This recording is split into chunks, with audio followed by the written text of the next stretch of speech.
let's get the elephant in the room out of the way. So on the way over here, I was getting close to Chelsea's place, and I got a DM from someone, and she told me, actually I'm gonna say her name, my friend Paris. Yes, Paris, I'm calling you out. She was like, B, you need to get a new shirt. Let's be clear. I have won Stylist of the Year a couple of years in a row, so I have styling sense. But I am humble. also... This guy is just... super humble. The picture of humility. Exactly, right? But I have too suffered from the COVID-20. And so with that being said, I refuse to buy new clothes. When I was in Arizona, I bought some clothes. I refused to buy any more new clothes. My other clothes, I've said this before, I have like a 5 to 10 pound radius, like when I can switch, they don't fit.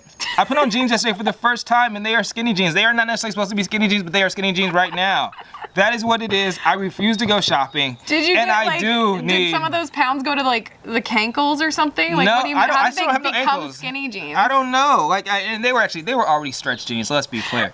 But nonetheless, I do need to go shopping, but I'm gonna wait. And this is not what I tell my clients to do, but I can do what I want to do because I'm not really doing styling anymore. So now that is over, Chelsea, what up? What's up? Are we like, okay, this is like... I feel like, you know what? Have you, oh wait. Yeah, it's like more like that. We like, this might not be official social distancing, but she did put the temperature thing on my head before I got here. I'm lying, but you know, we're good. You know, we're safe. We're outside, so isn't it like in the COVID scale, it's like a lesser We are outside, chance. and this is what we do for you people. We actually risk it all to bring you content live. But yeah, no, let's get serious. Brand Talk Live, this is my first interview, so I definitely want to talk about this because I was doing Style Speaks, and then I love talking with people because I like the energy. And even when I did my first presentation in Arizona, like my first Zoom meeting, it was like all I had was the presenters, and so I couldn't feel the energy in the room. Yeah, it's hard. So it's totally different. And even like I have, like when the camera goes on, my energy goes up. Yeah, for sure. But even without people, so like this is exciting to like intermingle like interviews and doing like branding tips. And I feel like you're the perfect person because you have so much energy too. And you know, content we talked about before you came on, like the perfect shot because you know, you're my photographer. You've done a lot of my favorite, like, you know, classic lifestyle photos. Yeah, you take the photos and you really put your own twist on them. Only because I haven't made him with shoot recently, and so I have to use them 27 times. But so the people that don't know you, introduce yourself. Hello, folks. My name is Chelsea Erica Smith. I am a photographer, brand builder, marketer, and most recently, wine photographer and hotel restaurant reviewer person. No, have you been a wine connoisseur before COVID? I have. I've worked in wine for a couple years in some way. Okay. But I can't wait to tell you more about just how fast I launched it and how fast I'm getting people wanting my biggest package. Yeah, no, so I'm excited. I'm super excited to talk about that because I always talk about speed. We talk about this. We've talked about it after like shoots, just going, right? We even talked about before going into here, we were like, yo, this is not the best quality, but we understand that content is like king, actually, or queen, right? It's like, not only do you get to see what people like or don't like, but I feel like so many photographers, and you're in this space, you can kind of go into this, they want it to look perfect. Right, and it's not about or they wait to it being perfect and they hold on to their content and they never put shit out, and because of that they're like losing opportunity. So let's just jump right into that. Like, what is it about moving fast? What is it about, even as a photographer who's a creative, at the top of like what things should look like? What is it? How do you calculate speed versus just making something perfect? Okay, so I don't like the phrase "fake it till you make it." I don't think that's the right phrase. Yeah. But just starting an action is so much more important than starting perfect. Like if you wait till you're ready to start, there's 100 other people that started when they weren't ready and they're gonna blow you over. And you're never ready. Let's be clear. Like you're yeah. never ready. Like there's so many things that I realize I've learned more from doing than delaying. Like, okay, like actually prime example, because we all have it. Like, so I'm doing this webinar next week and I'm like, shit, okay, I've spoken in conferences. I did a webinar for another company where they marketed it, so I had all their audience. Yeah. I never did my own. Literally, and I cited on Wednesday, I'm doing it next Wednesday, I have less than a week. I was like, oh, I'm gonna push it out a week. Yeah. And I was like, no, I can't push it out a week. Like I just gotta do it. I just have to do it and do it. And then luckily, like I heard people signing up, but it's like, even I had that fear, but I was like, I'm just gonna do it. And then by doing it, I know I'm gonna learn more. Totally. And also, there's so many things that you learn just by doing it. For sure. Yeah. For sure.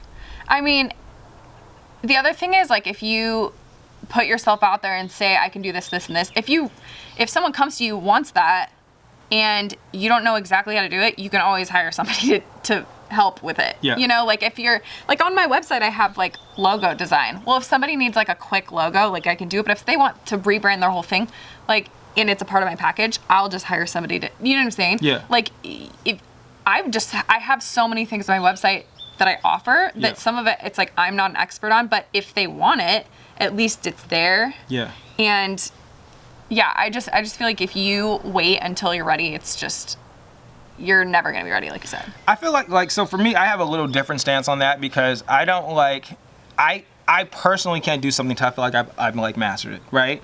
Yeah. And I used to fight with that, like just doing shit. But then I realized like I learned more. I think a lot of it has to do with intention, right? Like, because there is always an aspect of, you know, not necessarily faking it till you make it, but, you know, projecting what you want to become. Yeah. Projecting and wanting and also creating that energy you're going to move forward and try to be successful. I think it's in like intentionality. Like I think like for me, I've always respected the industries I'm in. So when it was fashion, like I didn't call myself a stylist, even though like I realized like I'm not a person that likes to speak on things that I feel like personally I'm ignorant in.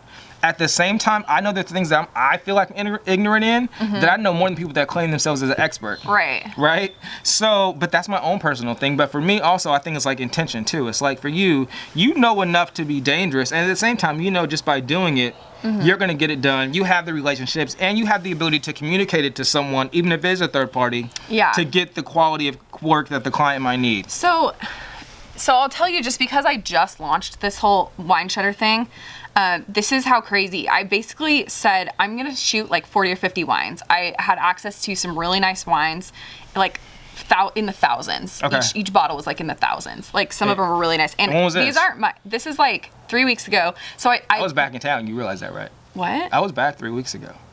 You could have invited me to the wine tasting. That's a whole nother It's not a wine conversation. tasting. I was taking pictures of it. Oh, I wanted to drink it. Okay. Yeah. Never mind. I mean, if it wasn't 9 a.m., I would definitely, you know, if it was 10 a.m. Yeah, if it was 10, when we're done, when this is over with, we'll be drinking.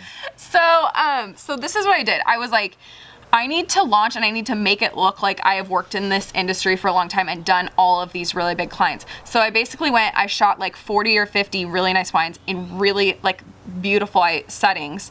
And the clients that are coming to me now right off the bat, like right when I launched, they're like, wow, I've seen you worked with all these prestigious wines. And I'm like, I'm not like, oh yeah, they paid me. Like, I don't have to be like, I'm not lying and saying, oh, these people paid me. Yeah. But it looks all over my website like I've worked with these like really prestigious wineries. And But you know what though? But I think that's a good point because there's an aspect of you're still showcasing it. You still have the experience, right? Whether I don't know. Yeah, I can still say like I start off with I have 10 years of photography experience. Exactly. So and wine sales and this and that or whatever. And you understand it and you have experience within it. And I feel like that, you know, I feel like also we've talked about this on previous episodes with other people. Like pricing is the biggest hurdle I feel like with creatives and entrepreneurs. Like how do you price? When do you price? There's still an aspect when you're going into a new venture that you haven't proven your value in it yet. So you need to do shit for free. You need to invest. Like that was you still doing, you know, shit for free. Because a lot of people would think, oh, I shot photography for 10 years. I don't even need to do that. I'm just going to launch this company. Where you actually still understood like, okay, I'm now, even though I have this experience that I can rely on, I'm doing this industry or doing this field. Let me showcase this as well.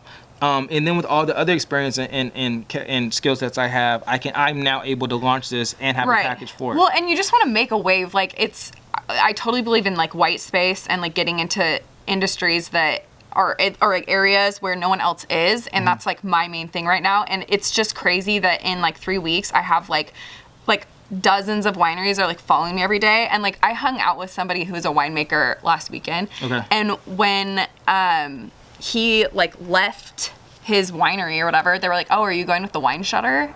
They like referenced me as the wine shutter. And I was like, that's dope. Because that is the tag. Huh? That is the idea. Yeah, it's called the wine shutter. And it's like a shutter, like a camera, obviously. But it's like, I have this different take on wine. Like, I have two competitors in town. Yeah. One is a girl that's like my age, and she does a very different style. She has like more bright and cheery stuff. Yeah. And then the other one is Vinbound Marketing that's like humongous, and they do like drones and all that stuff. And my stuff is like, I don't see wine as bright and cheery, and I don't feel like you need like I just have a different area. Yeah. And for me, it's like wine is moody and sensual, and it's like this like moment that you have at night. Usually you're drinking wine with like dinner, and so I'm doing these like crazy things with wine. Like I'm putting it next to like different textures, and I'm not just like putting it in front of the vineyard with like some, tomatoes or whatever. Like I'm So let's talk about that, because I feel like, especially now, and I say this point all the time, like where there's so much noise in this space, like you have to be as authentic and true to yourself as possible. Oh, totally. And the more far out you can be, the more true you can be, the more unique you can become, right? And I feel like your uniqueness creates opportunity, right? Because everyone wants to do the same shit, and I feel like when you do the same stuff, like you just can't punch through. Right. So talk about that, because again, like you said, like I know when I started as a wardrobe stylist, like I was one of one, I felt, especially in Portland.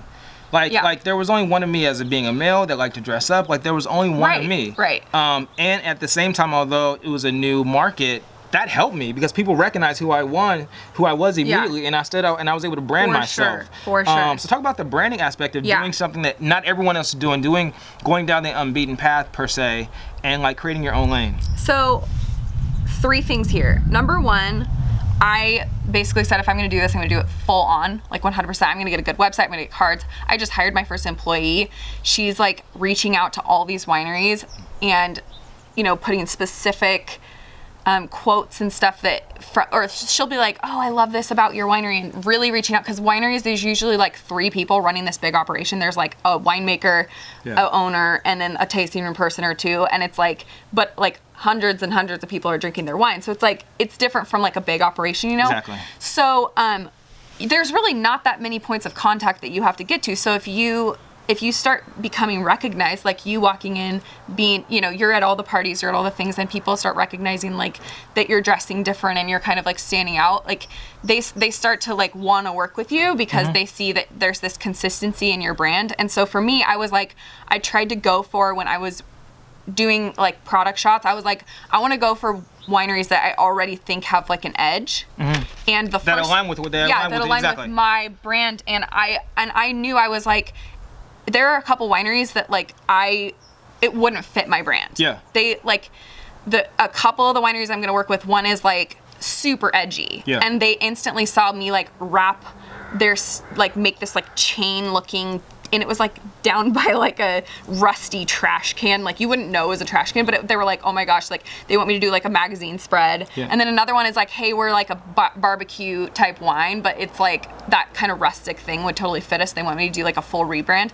But back to the branding, like number 2 would just be like staying so true to what you believe and think is the most important thing. Like if somebody wants me to do bright and cheery, I'm gonna be like, that's not me. And you have to be able to say no. And I think like that's the fear people have, is like you shouldn't want to try to be everything to everybody. You can't. I realized early on, I literally had this conversation with someone else yesterday, because we were talking about like how I'm pivoting to all branding, and which was always my plan anyway. But I was like, I used to be on the Chamber of Commerce in like Happy Valley, right? I was on their board of directors. I was the president of the Young Entrepreneurs Group.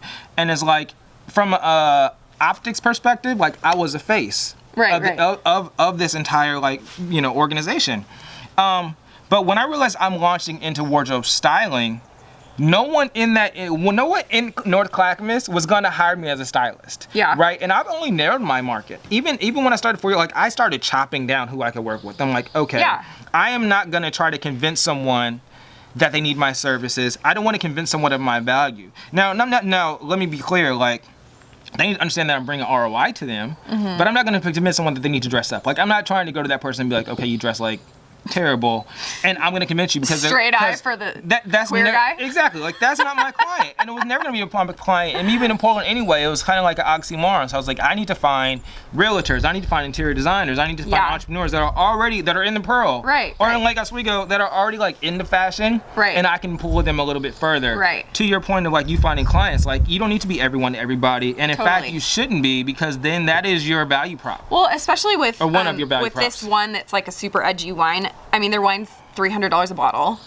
Yeah. And I'm like, can't wait to try this one. Like I really, like with one of the clients, I was like, I really need to get to know your wines if I'm going to talk about them at all. So I'll be taking some of those home. And you should. And so, okay, so we jump right into it. I want to go back a little bit, because I feel like, because I know you, talking about speed, this isn't the first thing like you've done with your photography, where you've taken over cities.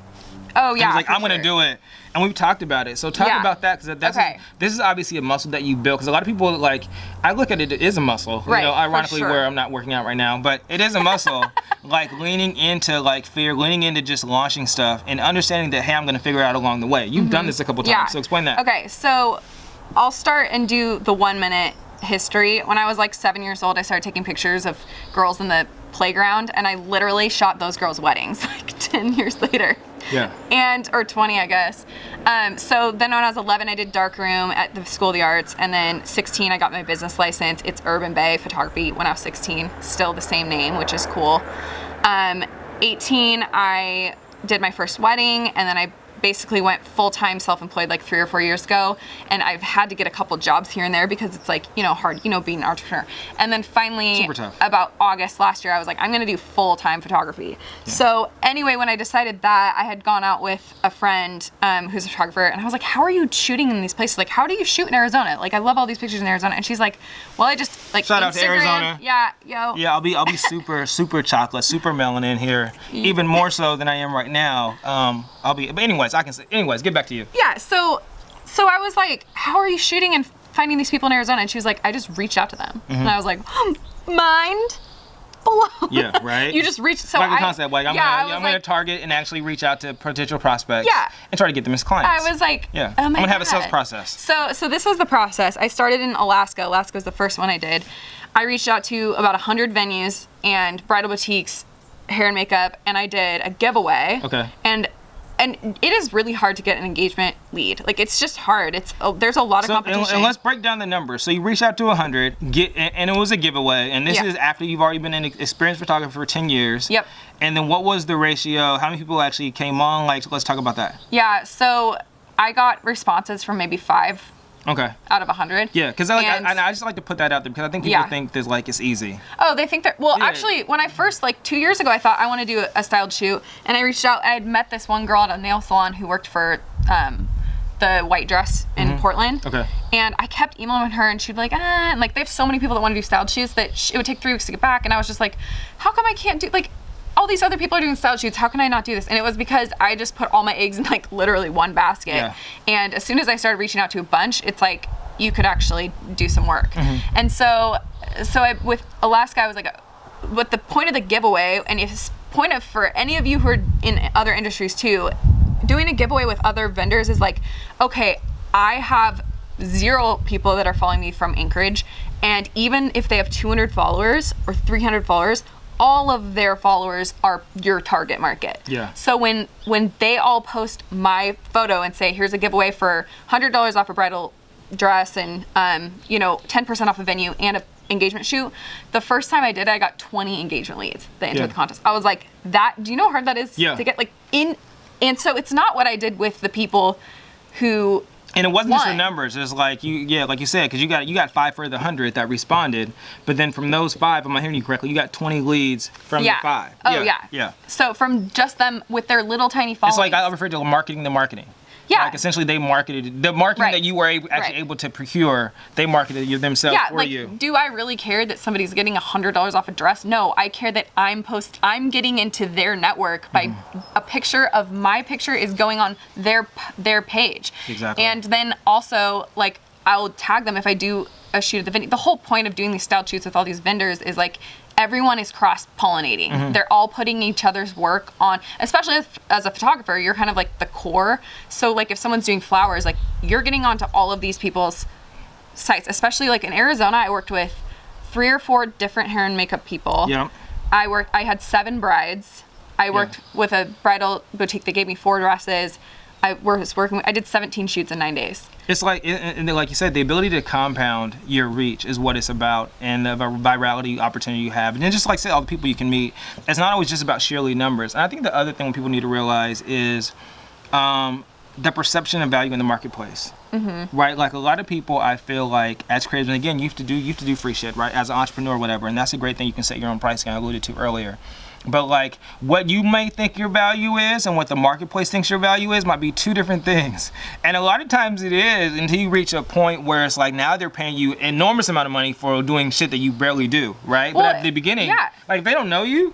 Like they don't care. Oh yeah, for sure. You know what I mean? So it's like you need to offer, you know, free shoots, discounted shoots. You need to offer this because you haven't necessarily been proven in that market yet. Right. And then once you have, then you can charge whatever you want to charge. So like the next time I went back to Arizona, I didn't do any marketing. I literally had them all come to me. And when I went to Arizona the first time, I went with $1,000 worth of shoots that were going to be paid, and I left making $9,000. And how long were you there for? From that week, 9 days. Yeah. And I ended up booking weddings.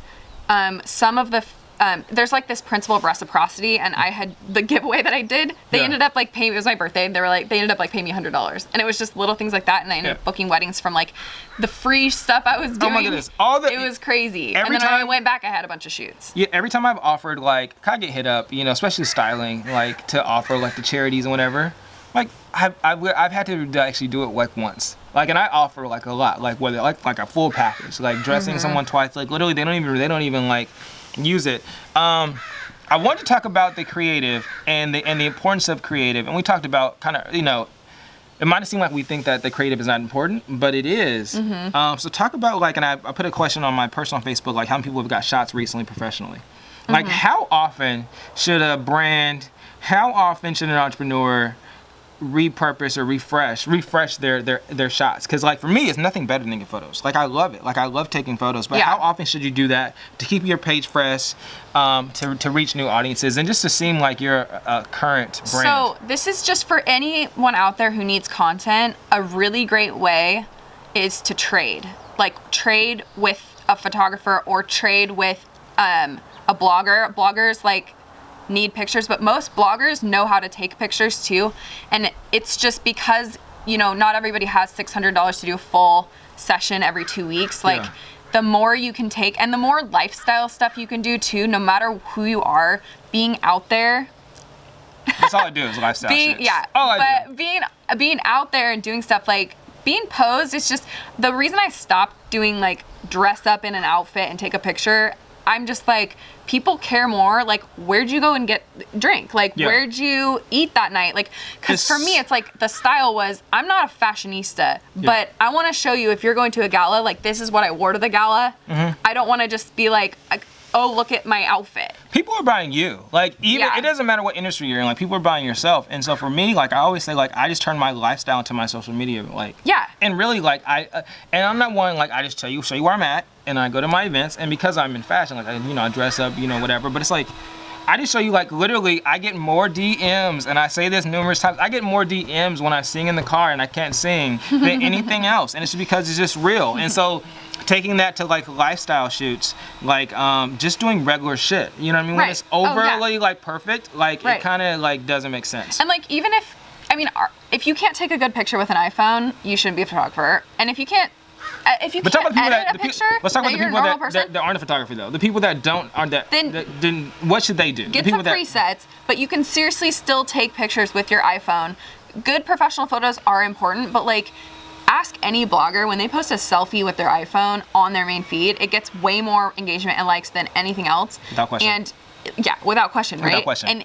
And if you can just, more content is more important than having perfected pictures, but also like it takes 5 minutes to learn how to do a little bit better photography. So you're not, just don't post like terrible pixelated photos that are super dark. Like if they're in your story, fine, but like just like literally like you can find anything on YouTube or Google. Like literally, you can just YouTube how to take photos. Like it sounds funny. Yeah.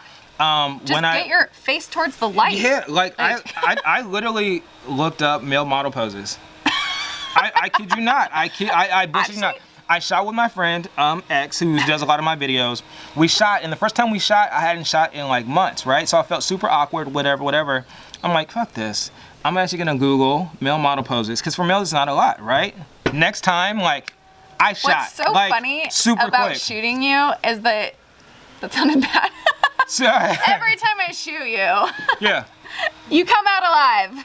No. So what's funny about shooting pictures with you is like you're doing all these faces, and I'm like, oh, he's not gonna use any of these like kind of cheesier, different like looks, and then you find a way to like use these looks in the right way, and I'm like, oh, like that was just a random candid moment, and it's like it somehow works. Like I don't know. Our best photo ever, one of my most legendary photos, I feel like, is me jumping. The jump one, in the white. And that was a situation where, and that is why it also is good to have a creative director behind you, right? And when you have a photographer that knows what they're doing. Because I was like, what? I was like, you want me to jump? I basically I'm going to be creative director. Yeah. Let me set the scene, because I am in a alabaster corduroy trouser with an ecru roll neck turtleneck and an off-white or a white overcoat.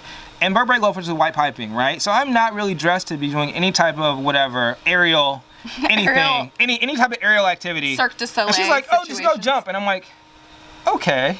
And literally, one of the best photos I ever had. Like, and we took like 3. Well, and then the next time we went out, I was like, we need to just get you doing things. That's kind of what, going back to what we were talking about before. Like, you were like, oh, okay. And we were like, we got you drinks, and then we put you like in front of things, and like, instead of just like walking down the street, and like, then it looks like more intentional. It's more natural too. And they see you as like, oh, I'm getting a drink with this person. I'm not just like, he's not so distant. He's more, close. Yeah, no, totally. Yeah. I feel like that's super important, just to make it as natural as possible. So we talked about the quantity of content. We talked about going fast. What have you noticed? You obviously launched a new business since COVID. What has things changed? What would you say to people that are like, okay, what to do? Because for me, and I'm gonna talk about this in my webinar next week, like, okay, it's here. I'm always the glass half full person, right? I'm like, yo, this is actually an opportunity. Like, this is an amazing opportunity if you take advantage of it, right? Because never have we had the combination of technology and just the ability to connect with so many different people all at once. So for me, I'm like, oh shit, I'm gonna lean into content. I'm gonna do more content. I'm gonna do more. So talk about what you feel like from a creator perspective. What should people be doing, and how can they get started and just to go? So this is the word of the season: pivot. If something isn't working, you have to be able, in your business, in your career, you have to pivot. So for me, I pivoted the pivot. That's what I've done this year. Like, literally, I pivoted the pivot. Like a whole yeah, I was already pivoting, and I was like, we're doing this. We're putting it. I was gonna do events. My whole focus this year was like luxury activations. I don't need to be here all the time, because again, I'm gonna be in Arizona. Luckily I got a contract for one, and then I was like, oh, there's not gonna be activation until 2022. Okay, let's do brand new. Let's do brand new.